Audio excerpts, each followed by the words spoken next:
if Republicans don't make the case, people are busy. People forget. People are subject to endless propaganda. People are told things that are just not true by a media that is still over 90% in the tank for Democrats, right?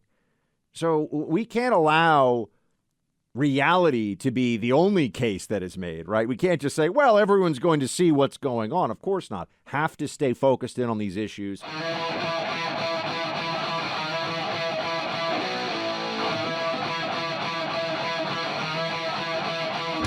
Let's dive into the election last night and what we can take from some of these victories. First of all, Eric Schmidt has handily beaten in the primary for the governor's race there, Eric Greitens for U.S. Senate. Did I say ex-Missouri Governor Eric Greitens for the U.S. Senate seat there? So Schmidt has beaten ex-Missouri Governor Eric Greitens for that Senate seat in that primary. And that's interesting, especially because in recent days you may have seen Trump's team put out. There are a lot of Trump endorsements. We can discuss how that's gone. It seems the Trump endorsement is still certainly very potent in a lot of these races. But they put out a statement saying that Trump effectively supports Eric. I mean that. They just said Eric in the official statement. And then everyone was saying, well, is it Eric Schmidt or Eric Greitens? Trolling, comedy, whatever you want to call it. It turns out Eric Schmidt won, so congratulations to him. A very big win for Tudor Dixon in the GOP primary for the governor's race in Michigan against Gretchen Whitmer. This one I'm going to be watching eagerly. You remember, there's going to be races going on. We got a huge midterm all over the country. We're going to focus in on the ones that are the most important at the national level or that highlight some issue that is important, I think, beyond just the political realities of one district or one region of a state. Gretchen Whitmer, after Cuomo and Newsom, I think you'd have to say was the single, or she was, well, let's say third. She was the third most vociferous lockdown proponent of any of the governors, right? I feel like it was Cuomo was number. Fauci was at the top of the authoritarian COVID pyramid. And then you had Cuomo, no longer governor, and Gavin Newsom of California. And they were in a little bit of a contest to see who could do the most pointless COVID theater. And they kept doing it, of course. And then you had, I think, Gretchen Whitmer right below that. Let's all recall, Gretchen Whitmer used to do TV hits with a embroidered Fauci pillow behind her, specifically placed in her cable news shots where she was going, oh, yeah, we're just going to triple mask your kids and we're going to just shut down everything and we're going to keep you safe. And it didn't work. It was pointless. But she had a Fauci pillow that she kept right there in the shot. A little shrine to Fauci, to Tiny Fauci. What else do you really have to know? Whatever I can do, whatever Clay and I can do, he's up in Michigan right now, to help Tudor Dixon defeat Gretchen Whitmer in that Michigan gubernatorial race. You could count me in. Whitmer needs to go. She needs to be out of that office.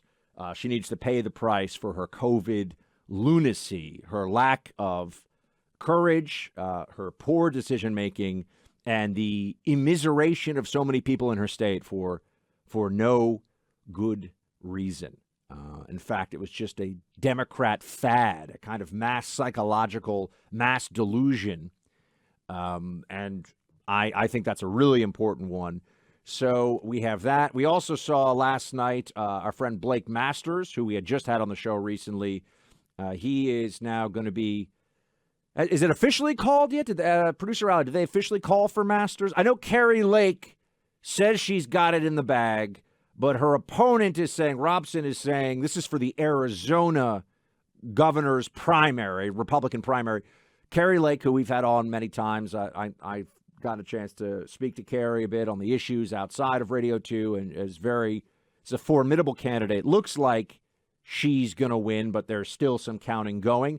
I think it's not officially called yet. I believe Blake Masters has been officially called. I mean, he's going to be the Republican contender. He was way ahead in the polls, squaring off against Mark Kelly for that Arizona Senate seat. So those are, and if, by the way, if there's a big one in your state that I am leaving out, by all means, email us at Clay and Buck, email us at the VIP, or call in at 800-282-2882, clayandbuck.com, the website. Please become a VIP, by the way. Subscribe to us. We've got a video up there. We've got a YouTube channel.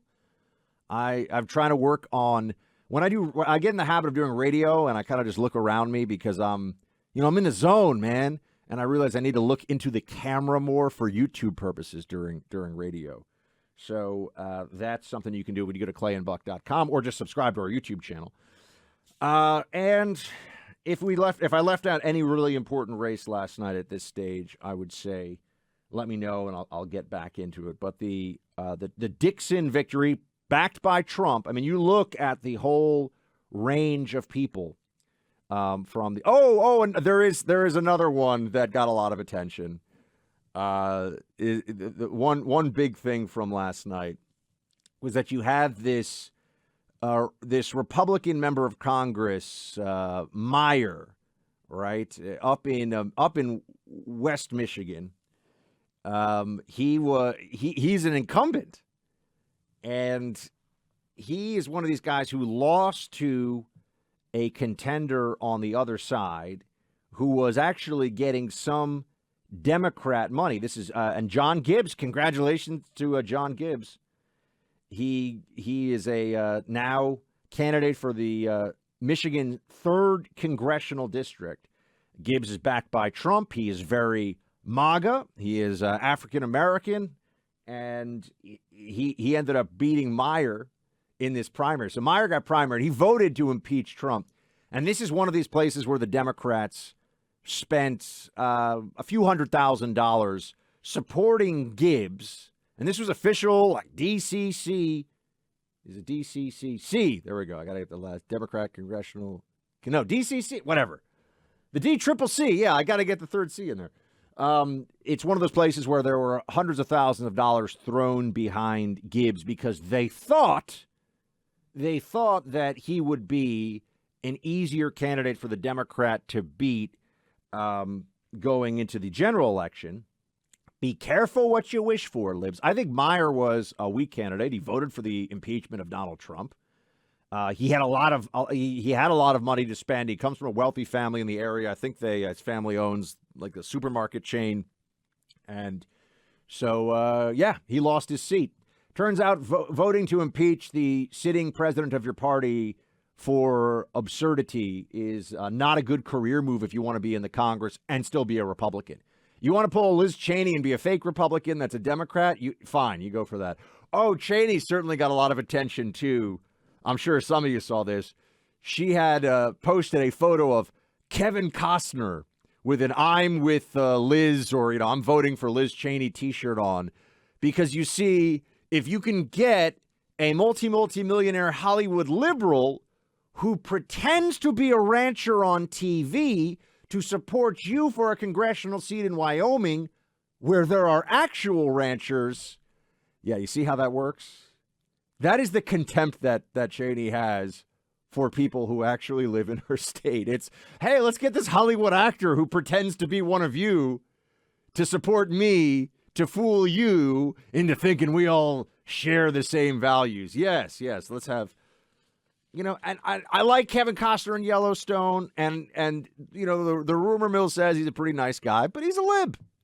He's a lib. Woke policies, the idea of birthing people and menstruating people, the idea that you're going to put critical race theory and segregate our children by skin color, the idea that you're going to let violent criminals out of jail over and over again to reoffend and assault our people, open borders, no limits whatsoever on immigration, energy prices through the roof, inflation through the roof, and basic anti-American Marxism being pushed at every level of society. This doesn't sell anywhere. And I would say to Republicans, and this is very important, If you don't run on these issues, you're going to leave so many seats on the table in these midterms. The polls have been tightening, and it's because Republicans aren't hitting these issues enough. Talk about them every single day. That's our friend Stephen Miller there, formerly Trump senior advisor, and specifically somebody very much involved on the immigration side of the Trump administration, getting a lot of important issues right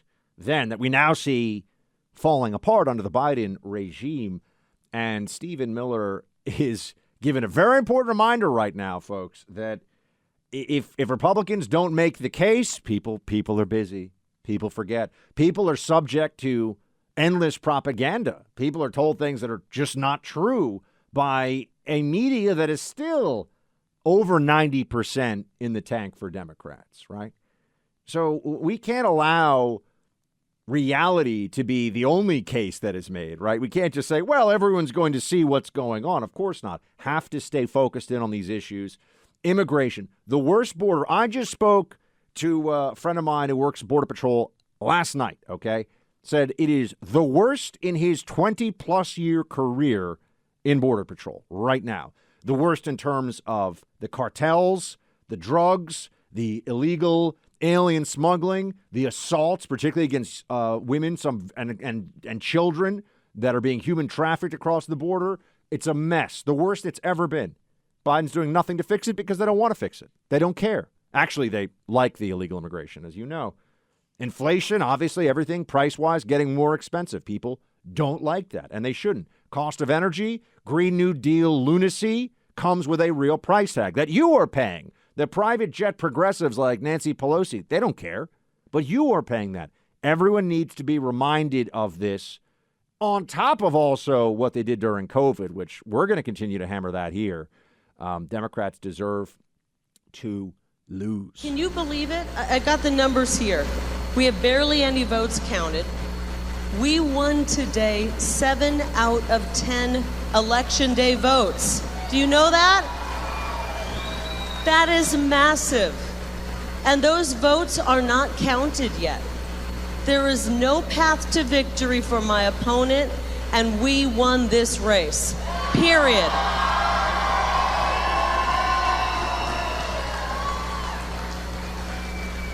But there's a ton of problems with the system. You know what's going on in Pinal County? They knew we were going to have record turnout because we aren't going to take it anymore. And 1 hour into voting, they ran out of ballots. What the hell's going on? What in the hell is going on? This is why we're in this race. This is why we have this movement right here.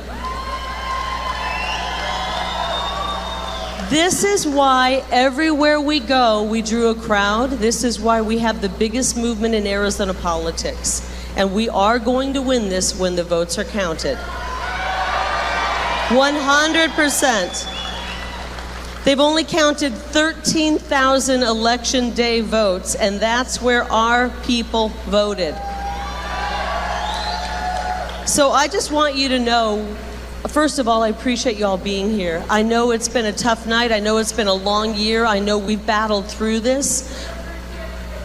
I appreciate you. I love you.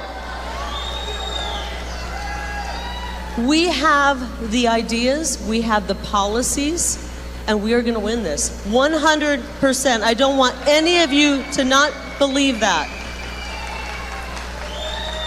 When they count the votes, we are going to win this, and there's no path to victory for our opponent. That was Carrie Lake, who has declared victory. I don't think it has been officially declared in the state of Arizona yet. It's a very, very tight margin, but Carrie's team or people believe there's no way, as you heard just there, that she will not be a Republican nominee for the governor of Arizona. And very important state, obviously. We all remember 2020 and what went on, and Arizona and the whole thing. So that was a good moment. I think Kerry's going to do very well.